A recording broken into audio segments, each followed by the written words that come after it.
This is the Book Deal Podcast Monthly Takeover by your host, Natasha Rye.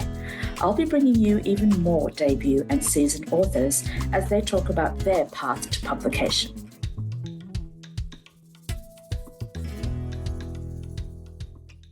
The Book Deal Podcast acknowledges the traditional owners of the land and waters which it's recorded on and pays respect to their elders past, present and emerging. Holly Brunnbauer is a multi-award-winning emerging fiction author who has earned numerous accolades in writing competitions across Australia, New Zealand, and the US. She writes stories filled with heart, humour, and hijinks. Her signature style includes a strong commercial voice, quirky cast, and putting the com in rom-com. Holly first caught the writing bug via blogging and later transitioned into copywriting. She's now a sought-after virtual assistant for published and aspiring authors. Based in rural Victoria, she spends her time with her husband, two rambunctious boys, and a cheeky pug, planning and building their off-grid country home. The outdoors is her happy place. Holly's debut novel, What Did I Miss?, is published by HarperCollins. This fresh and feisty romantic comedy explores what happens when you meet someone special before truly knowing yourself. Hi, Holly Brunnbauer. Welcome to the Book Deal Podcast. Thank you so much for having me, Natasha. It's great to have you. How are you today? I'm feeling really good, actually. I'm feeling nervous, excited. And so just for our listeners, so that they are aware in terms of timing, we're having this conversation literally a month to the day that your debut novel, What Did I Miss?, will be out. Yes, that's correct. It's coming out on the 2nd of July. That's right. So I really want to talk to you in a moment about how you're doing with that. But before we get to that, I think it would be really great if you could give us your elevator pitch. Fantastic. Okay, so What Did I Miss is a fresh and feisty rom-com about Michaela, who is newly divorced and almost 30 and ready to tick off her list all the things she missed out on in her 20s. Starting with a one-night stand. So she bangs a random guy from the bar, and as fate would have it, not so random, he reappears in her life and suddenly she's fighting feelings she didn't sign up for.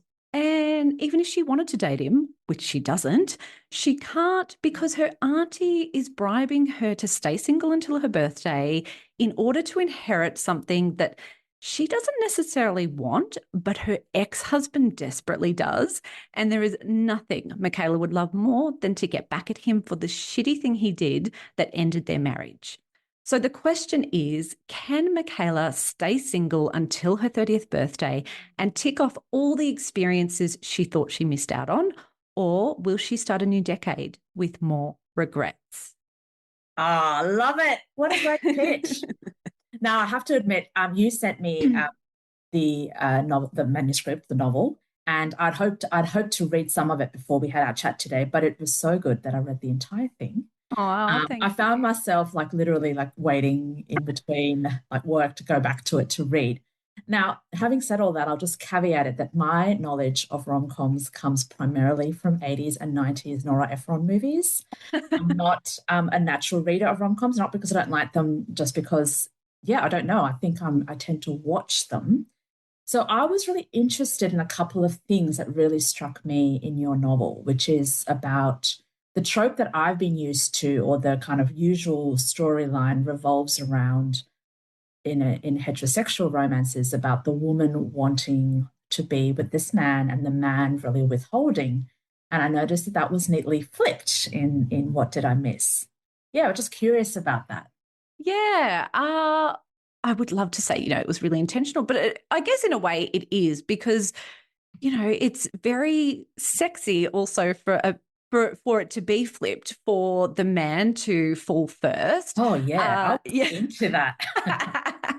But the other thing, I guess, was about Michaela in general. A lot of rom-coms, you would normally make the protagonist someone who's really likable and someone you'd want to be best friends with, and Michaela's not that. Yeah, she's prickly. Oh, she's prickly. She's blunt. She's sarcastic. She will cut you off in a second. And like as a writer, it's just really fun to create characters that go against the grain, especially in a romance as well. You know, I wanted to create a character that was strong, but also needed to learn how to be vulnerable, and also to learn that that wasn't a weakness for her. So there are a few, you know, they say like you should always flip the cliches on their head. There's also, for an example, there's an ex-mother-in-law. Usually, you know, the ex-wife and ex-mother-in-law would hate each other, and they don't hate each other. They have a That's very right. endearing relationship. And same with perhaps, you know, the ex-husband and his new girlfriend and Michaela. Normally they would be pinned against each other. And I didn't want to do that either. I was like, we can coexist as women without hating on each other. So it was really important to me that there wasn't, you know, that I wasn't leaning into those cliches and was creating something that felt a bit fresher in the rom-com space. And, you know, you've totally nailed it. And I'm really curious, was that your starting point? Like, did your characters come to you first, or did you have an idea for this story that you wanted to tell? I think maybe perhaps the premise came to me first, in that one of my friends had married and divorced her high school sweetheart. And she was in her 30s and entering the adult dating world for the very first time. And I found that to be just such a fascinating situation. You know, the last time she dated, she'd been 16. Now, yes, she was older, had more life experience, but she also didn't have that sort of foundational experience of where we all have to, you know, perhaps kiss a few frogs and things like that. And I just sort of sat there and thought, wow, what a unique situation. I wonder what I would do if I was in that position. And I guess being me and perhaps watching too much Bridgerton at the time, I was like, I'd probably want to go out and have a one-night stand, you know, just to see what it's like. And so the first chapter poured out of me. I just sat there and it just vomited onto the page, basically. And I was like, oh, but Michaela's voice came really strong. She's nothing like my friend. I have to just caveat that. My friend is lovely and very warm and friendly, but Michaela just had this bitiness, and I just was so drawn to her, being so unhinged sometimes. I felt like she kind of just wrote herself and I was going along for the ride. But then the idea of, so there is a list in this story. So she actually comes up with this list, a no regrets list. And, you know, I thought after she had that experience, I was like, well, what other things would she want to try? And I messaged my friends, like I just dropped up into the group chat, you know, if you found yourself suddenly single, what new encounters would you want to try? And they just came back with the funniest answers. And a lot of them were just filthy. And I was like, oh, let me grab a pen. And I just wrote them all down and thought, how can I make this into a story?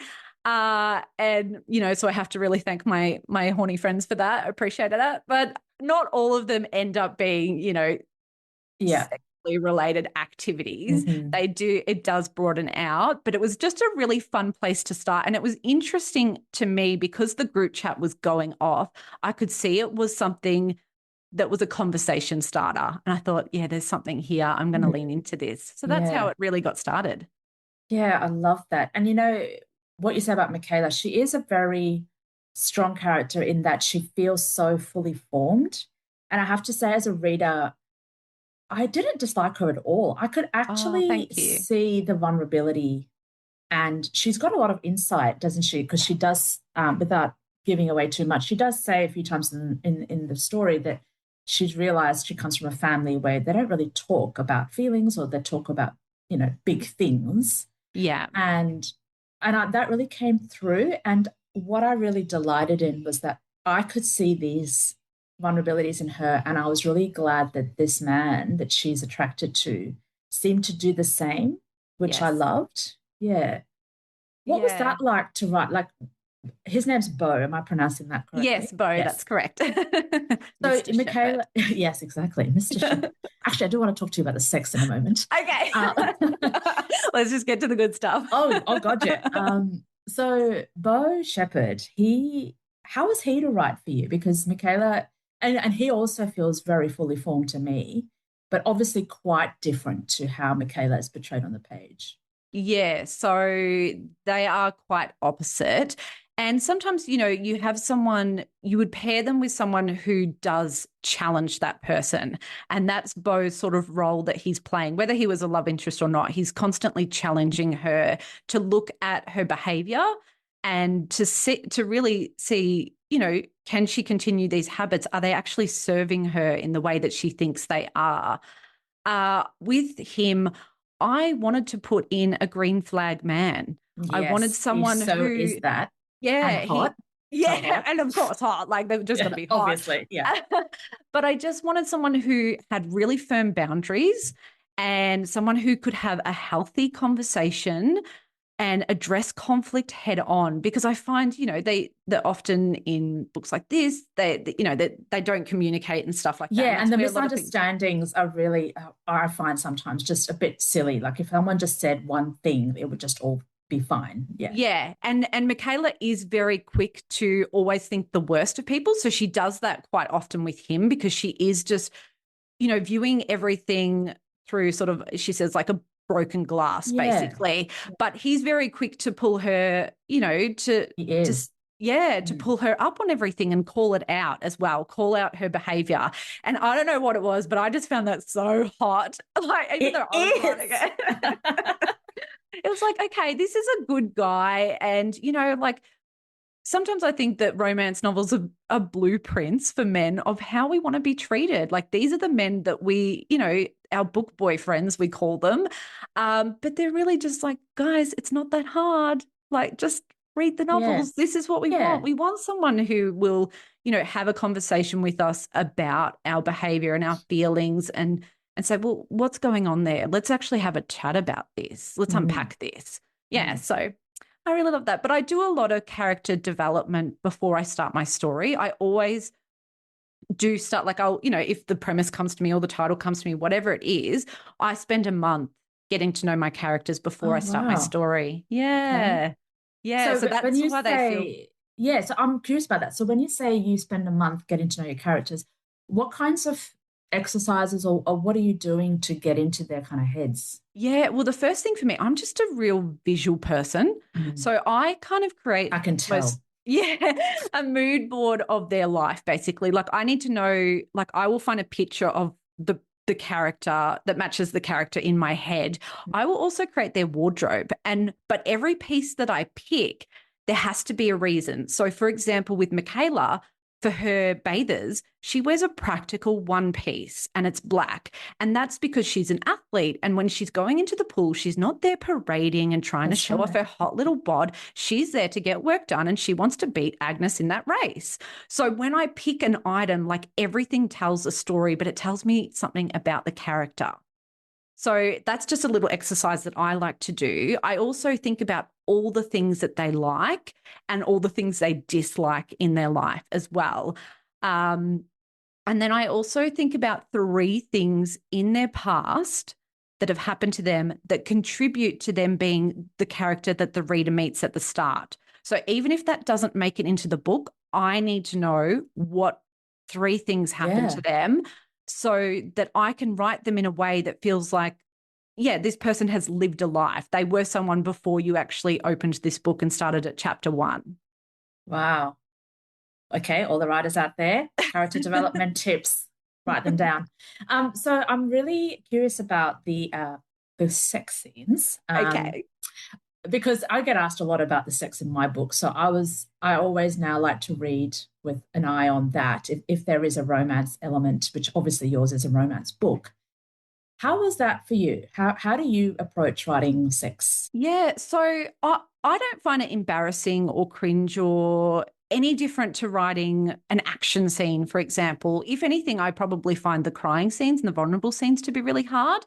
The sex scenes for me, I always have to ask myself, why is this in here? What is it actually showing about the character? And there are multiple, I call them intimate scenes, because to me, it's not just like, I'm not there to titillate the reader. If it does, you're welcome. I was titillated. Okay, fantastic. But, if you're not, that's okay. So, for example, with the very first time we actually see them on the page intimate compared to the last time, the first time is very rough and quick and dirty, and she's really trying to numb herself. So that's what it's trying to portray. So I'm using, verbs and trying to use the setting and the mood to create that sort of feeling, compared to the last time when we see her, when she's gone through so much and changed so much as a character. It's very slow and sensual and freeing. And that is really to highlight, one, how her connection with Beau changes. It goes from a very physical to a very emotional relationship, but also how she is feeling about herself. So I was really intentional in those scenes to show those things evolving over time. And you just got to keep practicing at it when it comes to that sort of thing. I think there has to be a really strong connection there in order for sex scenes to feel really good when you're reading them. And you do have to, I guess, have a crush on at least one of the people in the story in order to be like, oh, yeah, I enjoy this. I enjoyed them a lot. Oh, thank you. And then swinging kind of to something that was quite different to the sex. So I'm not going to give any spoilers, but there are some quite, what's the right word, serious themes, I suppose, that you do write about in terms of something that's happened to Michaela or in her past, recent past.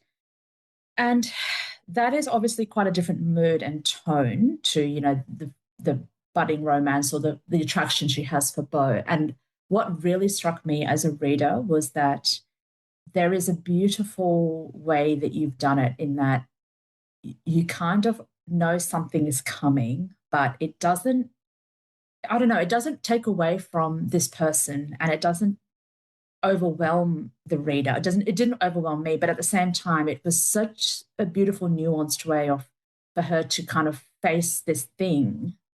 How is that for you to write? It was difficult. I had to really dig deep, but I felt it was important that if I was going to address a topic like that, and I'm sorry for everyone who, you haven't read the book. That's okay. We're going to, skirt around this will make sense once they read it and come back. Yeah. I felt that if I was going to address that topic, because it's not often brought up in rom-coms. No, it is not. No, it's not. So I was like, it's not going to be something that I'm just going to brush over and pretend it's not important. I was going to really go there. And I know I've had feedback from people that were like, I was expecting your book to be funny, which it is, but I was not expecting it to be deep. And I was like, I love that feedback. Like, I'm actually happy with that feedback, that people felt that it was addressed appropriately. And yeah, like I said, it was something, it is uncomfortable for me, because I'm sure with you, your characters feel real to you. And it's like, I'm making this horrible thing happen to this person that I care about. Yeah. And I just, I felt like I needed to dig deep with it, but I felt like it was also important for Michaela's character arc, in that, you needed to see she wasn't as tough as you thought she was. There was more to her. And I felt like it just gave her another layer that the reader could, perhaps relate to. For sure. And it's about, as you said, when you do your work around the characters' backstories and developing them, we also need to understand that her reaction is appropriate considering what she's experienced. It is completely her fears, her experiences have directly contributed to how she's in the world right now. Yeah, absolutely. And I also, giving a perspective on what is, the angry woman, which is something, So sorry, I'm rolling my eyes. Yeah, because it is one of those things where there were times where I was, worried that it wouldn't get published, or perhaps because she was so angry, or that I would perhaps have an editor that would tell me to pull back on that, and I didn't. And I was so happy that my publisher and my editor, they never once said anything about that. Like, they really, just accepted, like, yeah, we're really going there with her. And there will be, like, I know there will be people who won't like that about her, but I was like, feminine rage is just something I really wanted to address. Maybe it's my rage and I projected it onto the page, but not at all. I mean, even if it is, like, it's valuable, and we need to talk about it. Just on that point, I was at Words on the Waves yesterday, which is a festival in the Central Coast, New South Wales, and literally, I was on a panel with Jessie Tu and Nikki Gemmell, and they talked about rage, and they talked about female rage specifically. Yes. And, portraying it in all its forms through different stories. And, my character, Arch, in my book is very angry. And I've had people say, I nearly didn't finish it, or I nearly couldn't get into it because of her anger. And I'm like, so I find that really interesting as a response. Are we not allowed to be angry? Are we not allowed to be pissed off? But the difference too is what we do with that anger. I mean, we're not going around punching walls or, murdering people when we're angry. So I think it's a great topic to explore. And, I was happy to do it in a rom-com. No, and I'm really glad you did, because as you said, you don't often see that in that genre. And I, for one, as a reader, just really, really enjoyed that, because also to me, it felt so real, and it also felt obvious that not that you need a reason to be, well, you sort of need a reason to be angry, but that kind of internalized rage, which is what we're talking about here, right? Like, yes, when the rage is turned inward, especially women, we do that a lot. Yes. Yeah. Anyway, but let's not get into that. That's for another podcast. But if we zoom out now a bit from your writing practice, which I do want to ask about in a bit, what was your publication journey like? So, tell me about that. Okay, so mine really starts with getting an agent first. So I signed up for the agent and editor assessments at the CYA conference. And that is, so it's not a pitching opportunity. It's where you submit your first chapter, your synopsis, and your bio to an agent or an editor that you've booked in with. They see that before they meet you. And then you've got 15 minutes with them where they give you feedback on that. And I booked in with my dream agent. I'd been writing her name in my journal for a year. And I thought, this will be a great opportunity to meet her so that she could also put a face to the name. So when I do submit to her later, perhaps she'll remember me. There'll be some familiarity there. But can I just ask a quick question, Holly? At that point, how much of your manuscript had you written? So I'd written the first draft. Oh, okay. Got it. But this only happens once a year in July. So I didn't want to miss the opportunity. Yeah. And I also just wanted to ask her too, like, did she feel it had like commercial appeal? Were people were publishers interested in this thing? And also, did she think the first chapter was hooky enough? Like, would it compel her to keep reading? I wanted her professional opinion. And those are really, really good questions. Yeah. And so when we met, I kind of thought, look, so you can't record the session. You have to write down all their feedback. And I sort of like pen in hand ready, tell me what's wrong with it, I'll fix it, very eager. And then she sort of like said a few little things, but then she just sort of told me how much she really enjoyed it. And she was asking me lots of questions. And I was a bit like, what's going on? Why isn't she telling me all the things that are wrong? And I was like shaking, like I was so nervous, I was so sick. And then she said, I don't usually represent romance authors. And my heart just dropped because I was like, what? Like I knew she represented people who wrote adult fiction and children's fiction and stuff like that, but I'd never really looked at the genre. And I was like, oh my God, like what have I done? I've invested all this time into her being my agent. And then she goes, but I think this is really smart and I'd love to see the rest. And I was like, okay. And then we got spit out of the meeting because it's a virtual, you go to this virtual waiting room. So I didn't have time to tell her that it was a first draft because she hadn't asked. Yes. So then I sat there all weekend going back and forth and I was saying to my husband, what do I do? What do I do? And he goes, just send it to her. And then I was like, no, I'm not going to do that. I'm a Virgo. Like I need it to be perfect. I don't want to blow my shot. And I also don't want to waste her time. So I emailed her to say, hey, like I really appreciate that you've requested the full. I'm so excited. Can I please send this to you when I've worked on it a bit more? I want to present my best work. And she was like, absolutely, that's totally fine. I was like, okay, great, fantastic. So I got working on it. In the meantime, I got shortlisted for Publishable with the Queensland Writers Centre. Yeah, which was so exciting. And I'd finished it. But in their terms and conditions, you're not allowed to send your manuscript to agents or publishers while you do the program. So it's embargoed. And I was like, oh, damn. So I emailed her and said, hey, great news. I got shortlisted for this award, which I was rapt about because, again, I was like, it's a rom-com. It's against all these other genres. I didn't think it would get picked. Like when it got longlisted, I had the wind knocked out of me because they call you. And best call I've ever had in my life. But I was like I honestly was panting on the phone and I had to email them afterward to apologize because I was just like so excited. But yeah, so I told her and she's like, that's so great. And I was like, but I can't send it to you until I finish this program, which I really wanted to do the program. I didn't want to withdraw from it because you got a mentor and some other really great perks with it. And so I did the program, and then as soon as it was finished, I emailed it to her, and it was December. And I thought, this is the worst time of year to send an agent a manuscript, like literally the end of the year. And I thought, oh God, I'm never going to hear from her.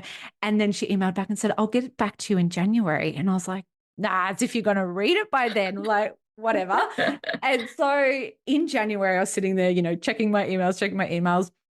She was kind enough to email me to say like mid-Jan, and I like my heart stopped. She said, just letting you know, I've had some of my current clients send their manuscripts in, like their second and third ones. So I need to read those first before yours, just letting you know. And I was like, that's really nice. Like, I don't know many agents that would do that. So I was like, green flag automatically. Like, this is a professional and she understands the anxiety of the person waiting on the other side. And then I sort of started to panic and I thought, oh my God, like, maybe she started to read it and then put it down. And, then she started with the other ones. Like maybe she's just lying. And not that she would, but, you do. Of course, you just doubt yourself and second guess yourself. Yeah, of absolutely. course. So I thought I'll put together a spreadsheet of all the agents I'm going to contact, throughout the year. I was going to do a slow rollout. That's what they call it. So that if you get feedback, you have time to change your manuscript before you send it out to someone else. Okay. And so I started putting together that spreadsheet and I thought, I'll just send it to the next one on the list. And I sent it. And I got an email a few hours later saying, send me the full. And I was like, oh my God. So I was like, okay, that's really exciting.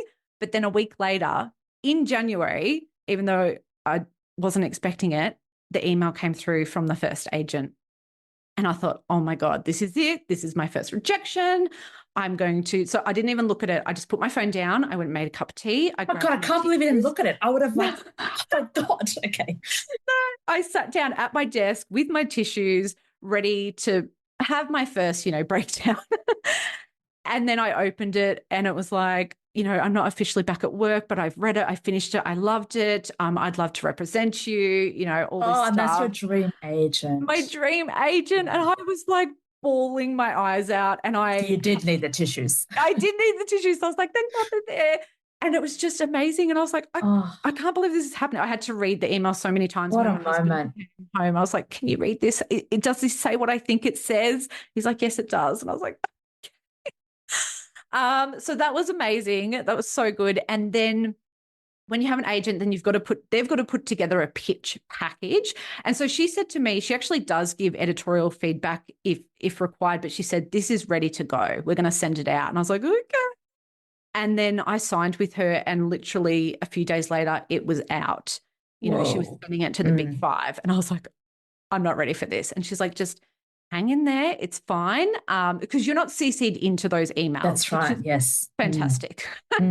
Yes. Thank goodness. But she said, we'll, in about 4 to 6 weeks, I'll start to nudge if we don't hear anything and we'll see how it goes. And you think like waiting for the agent is bad. Waiting for the publishers is 10 times worse because I didn't tell anyone I had a publisher. I was like, I'm not announcing this.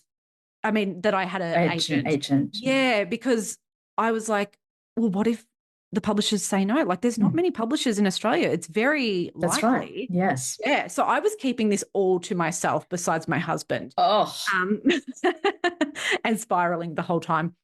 I felt sick. And then one day I got an email from her and it was like from HarperCollins, and which was my dream publisher. And I was like, oh my gosh. And it said, I love this. And she goes, I love that Michaela has a proper arc that's outside of the romance. It really sets itself, apart from other ones. And I was like, okay, that's great. And she said, is Holly available for a meeting? I'd like to take it to acquisitions. And I was like, is Holly available? Let me clear my schedule, HarperCollins. Available. And then, my agent's like, it's fine. Like, we'll have the meeting. She said, they're going to probably talk about the direction they want the book in to go in, but they're really kind of sussing you out as well. So just act normal. I was like, I don't think I can.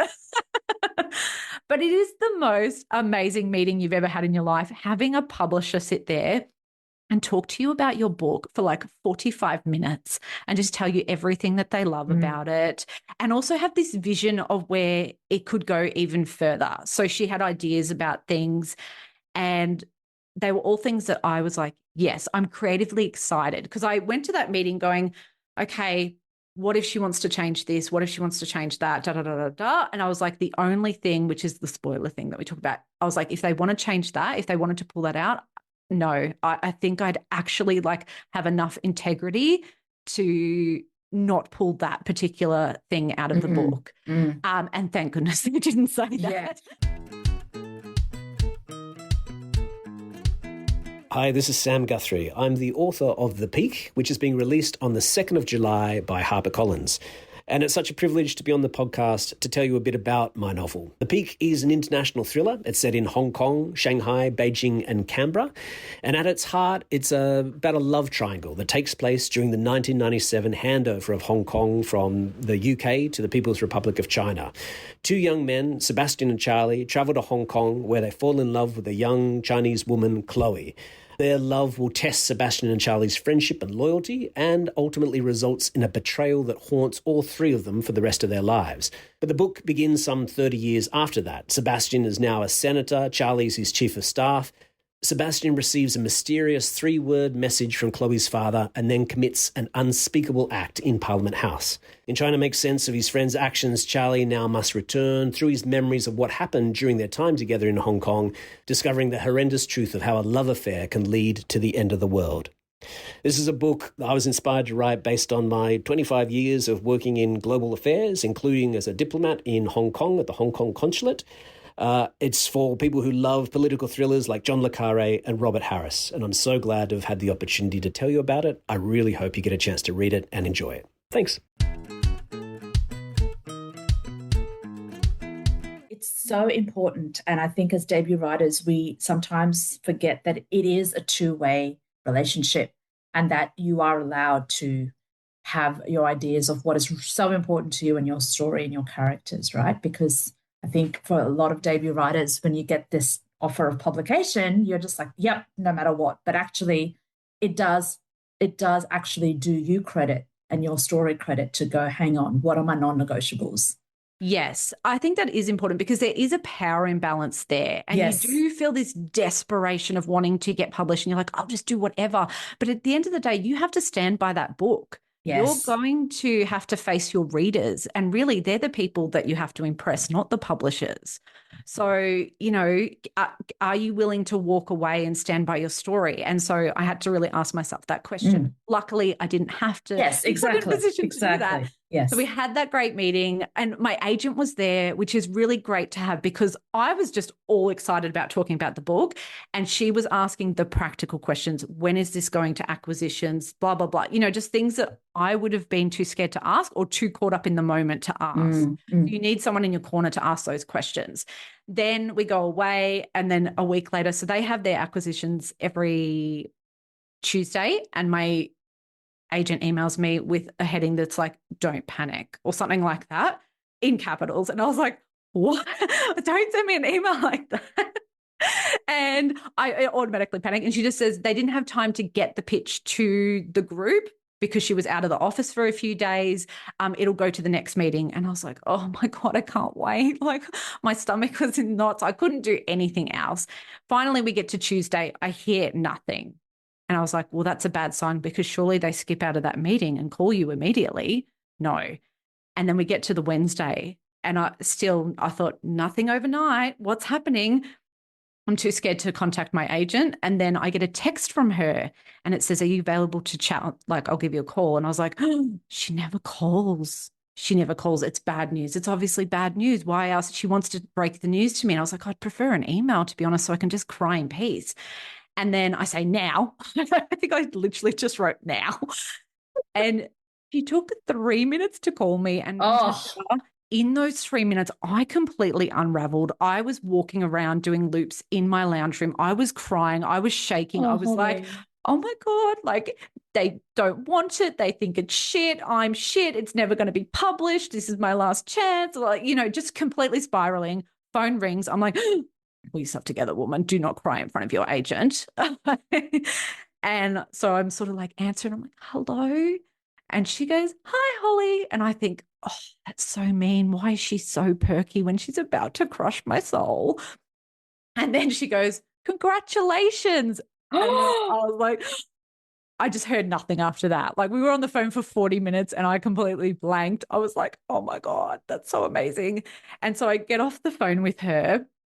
20 minutes later, I get another call saying I'd been shortlisted for another award. Oh my God, Holly. The Hawkeye Manuscript Developmental Prize, which was amazing.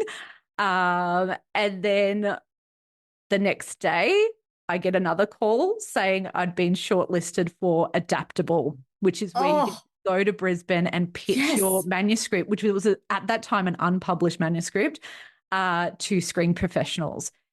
And this all happened within 24 hours and all phone calls, which was like just a glut of good news. It was, but the weird thing was, Natasha, so one, I couldn't tell anyone about shortlistings, couldn't tell them about the book deal. And two, you would think like you would go out to dinner or you'd buy some, really expensive champagne or something like that. I had a 3-hour nap. The next day, I just sat there at my desk. My eyes were so heavy, I couldn't do any work. And I thought, I'll just lay down for a second. And 3 hours later, I woke up. I was drained and exhausted and just like all the adrenaline had run out of my body. For sure. Yeah. Like I needed to reboot or something. It was such a weird feeling because I wasn't expecting that. I was expecting oh, wow, let's celebrate. Let's go out to dinner and stuff. And I was like, I'm just tired. And so not what I thought I would feel in that moment. Yeah.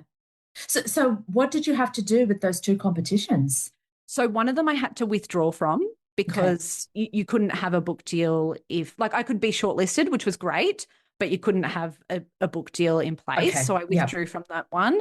And the other one, Adaptable, I could still be in it because you could be a published or unpublished manuscript. They accept both, right. Okay. which was so good. And I also then applied for a regional arts grant and they funded my trip to Brisbane. Amazing. And so if anyone lives regionally, or even if you don't, your council might have things like that for professional development. And I thought, I mean, even if I had to sell pictures of my feet to get there, I was going to get there, Natasha.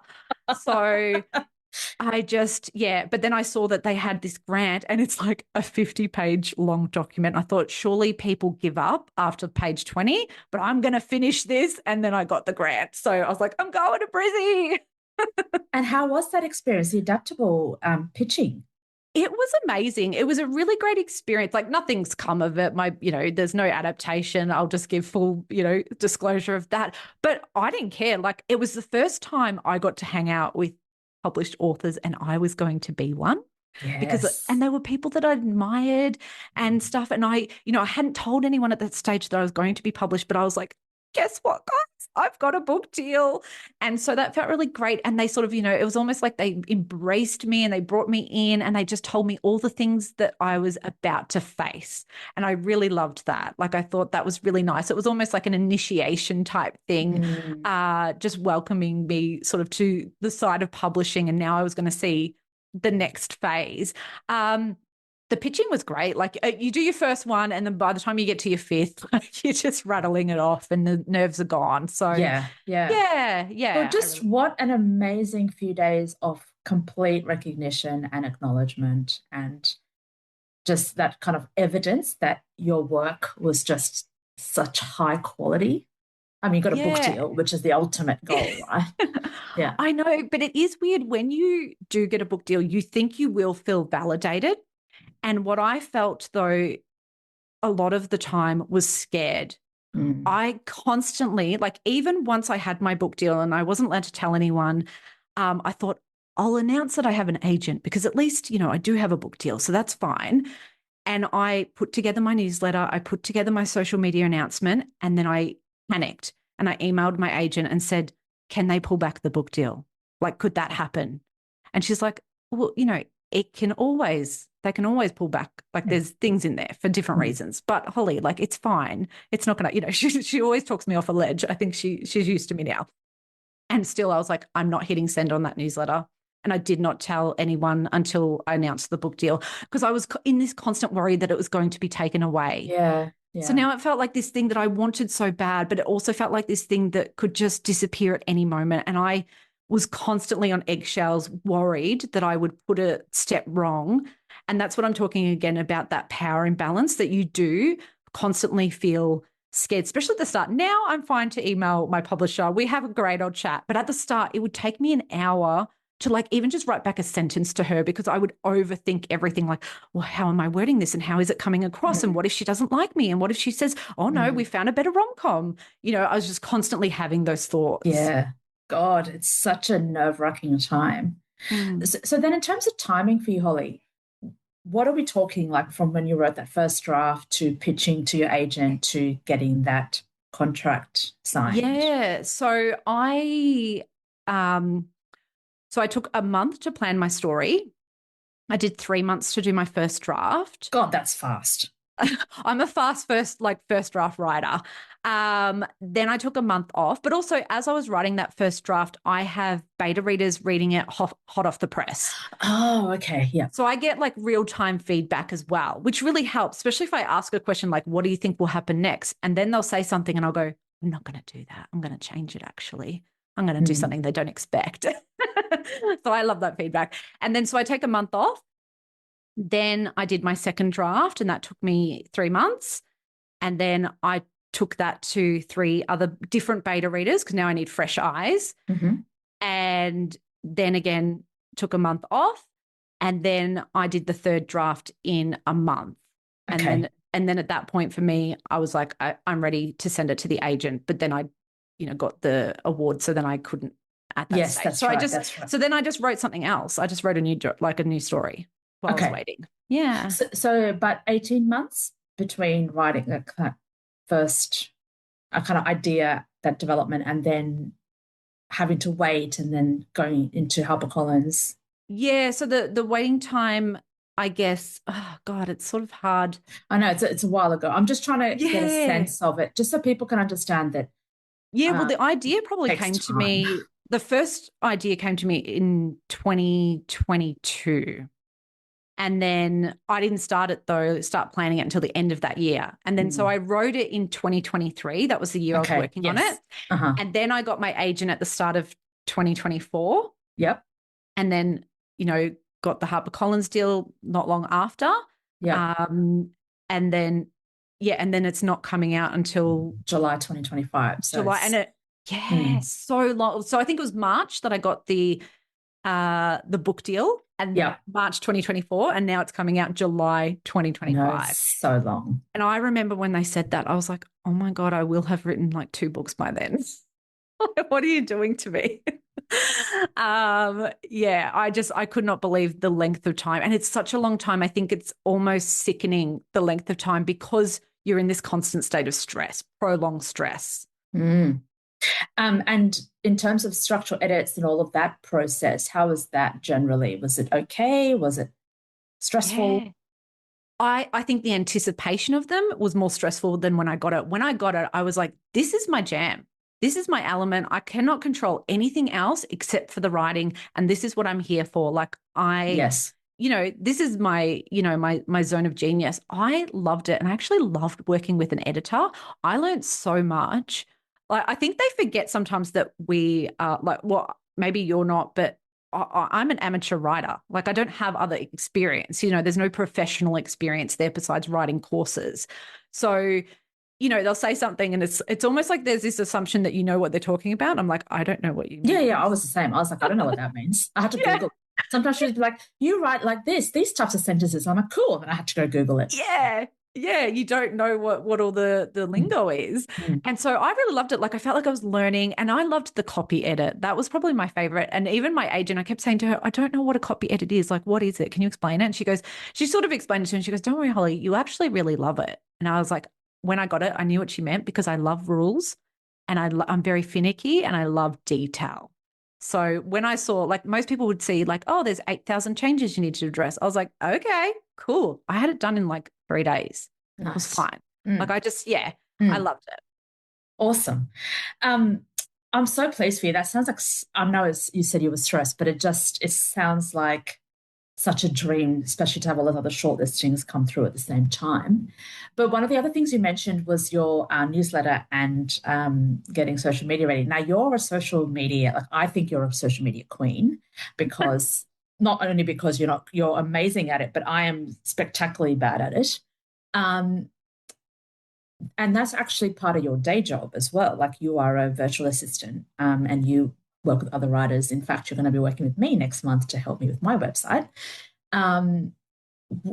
Is that always been something you've been interested in, or how did you get into that line of work? Yeah. So when it comes to, I guess, like technology and things like that, I used to be a teacher, and then I moved into what used to be called e-learning, which is online course creation. But there was no courses back there to teach you how to do that. It was just a skill that I had picked up because I was interested in technology, and I love to pick at things and learn things. And I love to learn things myself and tinker. And when I was doing that, I actually became a blogger, but a professional blogger, in that I monetized my skill. But I had to teach myself everything. I had to teach myself how to put together a website. I had to teach myself how to build a community, how to send a newsletter, how to do social media. And when I was doing all that, I would have all these requests come in from people saying, I really like your voice. Can you write something for me? And I didn't know what they were talking about. I was like, what do you mean? Just write how you speak. Like, what? What's this voice business? Yeah. But through blogging was how I acquired all of those skills. So when I did switch over to, hey guys, now I think I'm going to write a book, because, if you want to come along with me, this is what's happening. I could just transfer those skills over. So everything I've learned has just been me playing around with things. And then I realized, like, a lot of other people don't know how to do these things. Like, I often think, like, oh yeah, you know how to use Canva, you know how to use this. Nope. No, yeah. And like, because I'm in it every day and I'm doing those stuff, but I actually love all of that side of things of being an author. Like, if I could do that all day for myself, I would. That just sends chills down my spine. Whereas and like you said, I am a very visual person, so I love. Yes, because I was going to say that visual quality that you mentioned earlier really comes through, because they're so beautifully put together. There is such a distinctive brand as well that is so you. Like, I recognize every time you post something, that's Holly, like, without even looking at who it is, like the account, because it's so distinctive. Yes, and I have my love of green, which apparently is very millennial of me.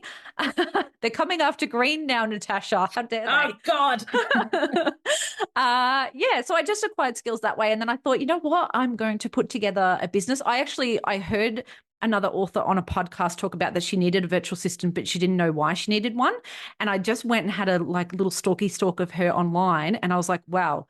You need to update your website. It doesn't even have your latest book. You need to update your bio. You need to have your events here. You need to do this, need to do that. I just wrote this whole list for her because I just get like that sometimes. And I was like, here are all the things you need. And before I was about to send it, I was like, hold on. I know how to do all that stuff. What if I tell her that I can do that stuff for her? And so that's how it started, because she was like, okay, I'll just hire you to do it. Like, because I knew exactly what she needed. And then from that, I was like, okay, I'm a virtual assistant now. Does anyone else want work? And then it's just filtered through from word of mouth, which has been great. People, they can see that I know what I'm doing and that I can help other people. And which is like the best form of marketing, isn't it? Recommendations and word of mouth, because then people are like, she's solid. She knows what she's doing. Look at this amazing thing she did for me.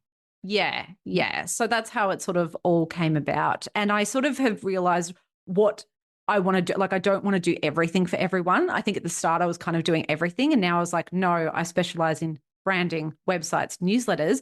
And I don't do people's social media, but I do a strategy session to teach them how to do it.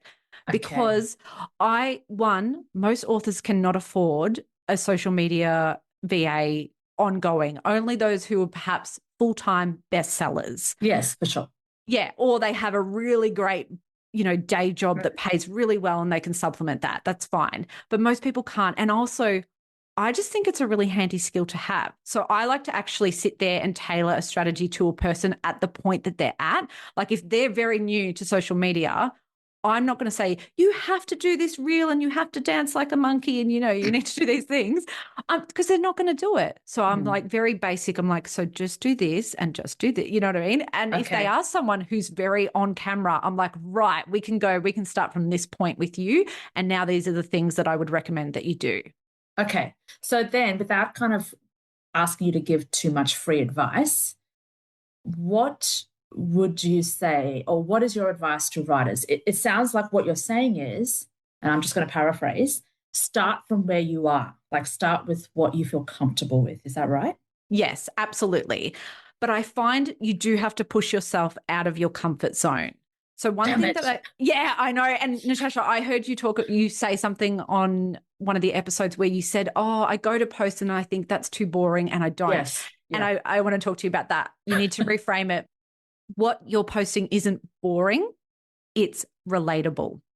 Anything that you think is boring is very normal to other people and they probably want to have a talk about it. Because if you're just posting the big, exciting things and I'm at this festival and I'm doing that, the other people can't relate. Like, yeah, they'll be like, that's cool. Natasha's doing really cool things, but they can't really have a conversation with you about that.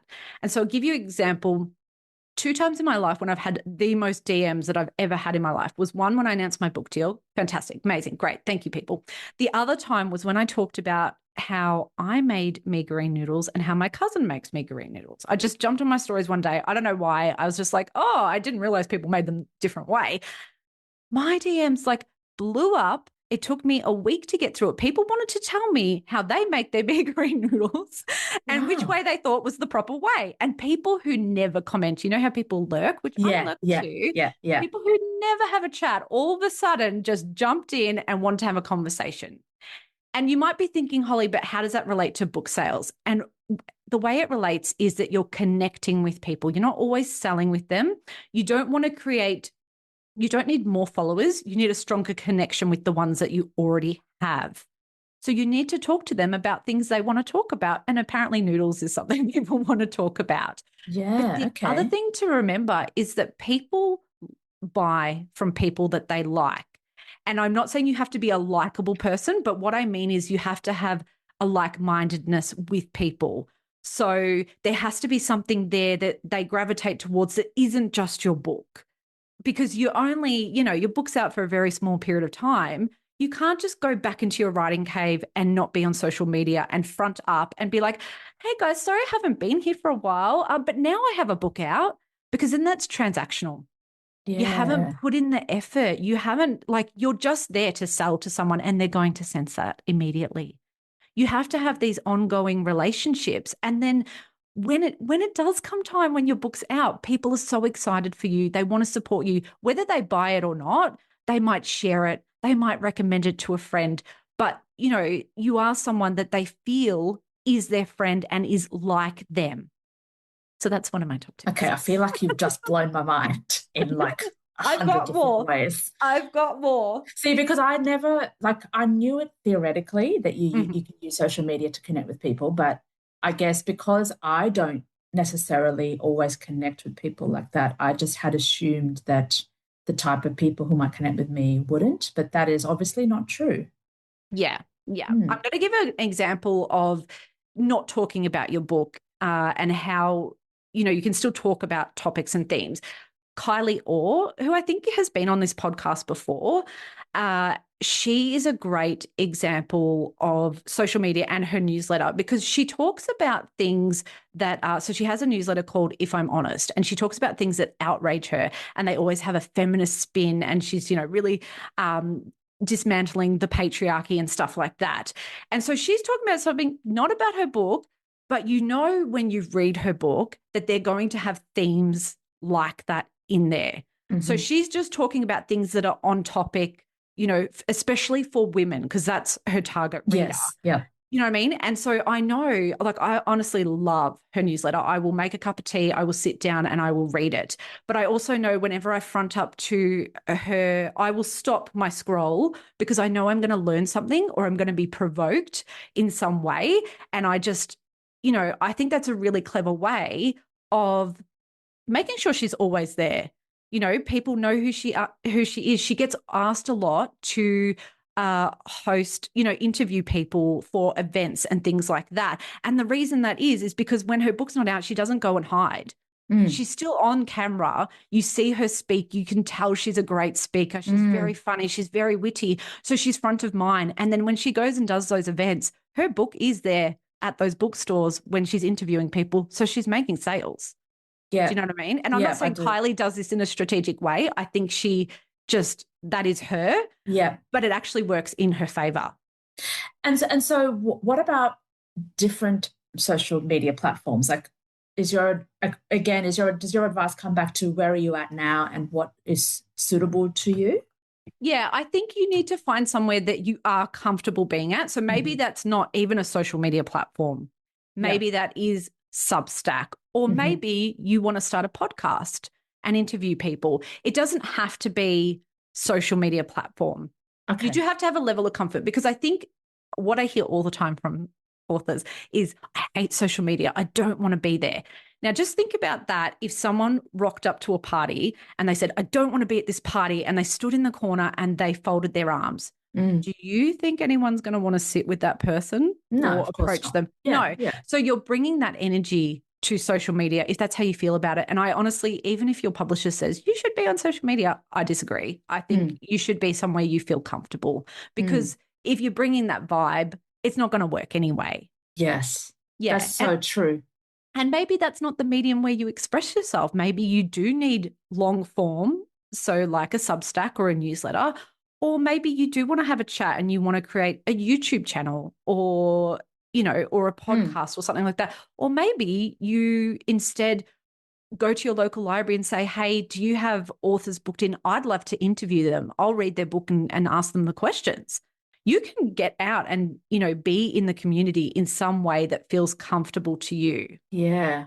So and you don't have to get specific, but when you're working with writers who maybe are either deathly terrified or just uncomfortable with any real kind of publicity, how do you approach that?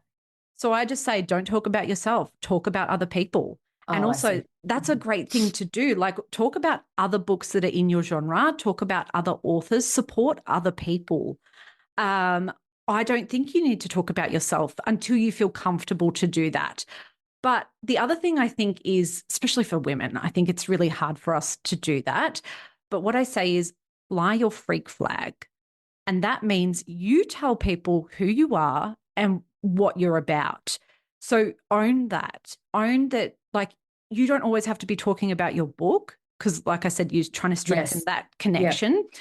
So if you like something else, if you like, I don't know, knitting, swing dancing, if you like making salami, I don't know, if you like pugs like me, just tell people who you are, because this is your platform.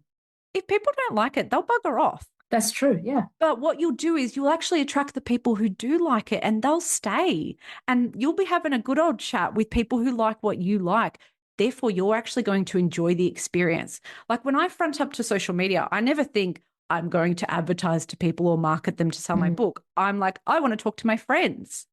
So I talk about things that are of interest to me: motherhood, pugs, building a house, other things. And all those people who like that, they're going to come to me. And yes, maybe some of my readers, they're probably not, they might not be at an age if they're mothers, or maybe they haven't, chosen to be a mother or whatever. So they're going to tune out for that part. That's fine. That's okay. Yeah. But it's my life and it's my platform. Yeah. So I'm going to talk about it. Yeah, exactly. Because I know I'm much more comfortable posting about books I've read and loved. Yes. Like, I love doing that, because I'm like, I'm so excited about this book. Yes. And people will feel that energy, Natasha. Yeah. Oh my God, these are such good tips. I'm really aware that we are nearly out of time, which is... That's okay. I'm really sad about, because I want to ask you so much more. But so you've already given us lots and lots of tips, but I suppose I'm curious about if you have anything that you would have helped you, or that you want to pass on to other writers who might be either A, writing on the verge of a publication deal or, I don't know, still looking or submitting, any of that. Is there anything that you would pass on from what you know now? Yeah. So I have two things. Is that okay? Of course. Okay. My first thing is, even if you don't have a book deal or whatever, please don't feel like you can't immerse yourself in the writing community and that your presence isn't welcomed or valid. I promise you it is. You can start that damn newsletter or post on social media without ever knowing if you're going to be published. You can be part of the writing and reading community and you're welcome to be there. Do not think that it's not a space for you and that you have to wait for permission. I started my newsletter 3 years ago. I didn't know if I'd ever get published, but I still freaking sent it every month.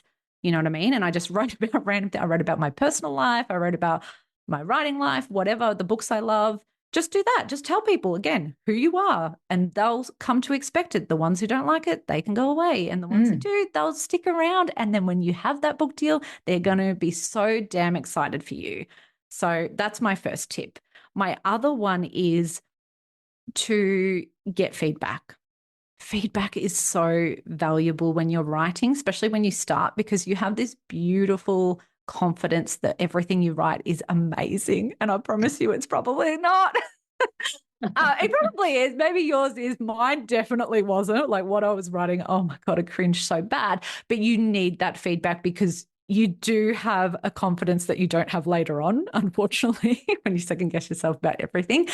But you'll just learn a lot. But get feedback from a professional, like a course, do the Australian Writer Centre, so that you're getting feedback that's not in a, some people can be very blunt and they're not really aware of your feelings, whereas people who give feedback all the time, they're really used to like giving you, telling you the things you're doing well as well. You actually need to hear that. You need to be like, these are your strengths. So then you know to lean into them. But also here's some things you might not be aware of, and here's how you can fix them. You need feedback like that. So that would be my other thing. Don't send something off that's never seen the eyes of another professional, even if it's like, do not send it, like, I'm not talking about your friend or your partner or something like that. Someone who's not going to blow smoke up your, we know what. Yes. Yeah. No, that is excellent advice because I think a lot of people get such glowing feedback maybe from family and friends and think, okay, this is great, but that is excellent advice. Actually, you've given us so much, so I'm really grateful for your generosity. Oh, thank you, Natasha. I've had such a blast talking to you, Holly. Thank you again for coming on. And for the listeners out there, What Did I Miss is out on the 2nd of July. So it will be out by the time this episode airs. So read it, and then you can come back and listen to what we're talking about. Thanks, Fantastic. Holly. Thank you so much. Bye. Thank you for listening to the Book Deal podcast. If you enjoyed this episode, please subscribe to the pod so you can receive updates as soon as our new eps drop. And to keep up to date with what the pod is doing, you can also find us on Instagram.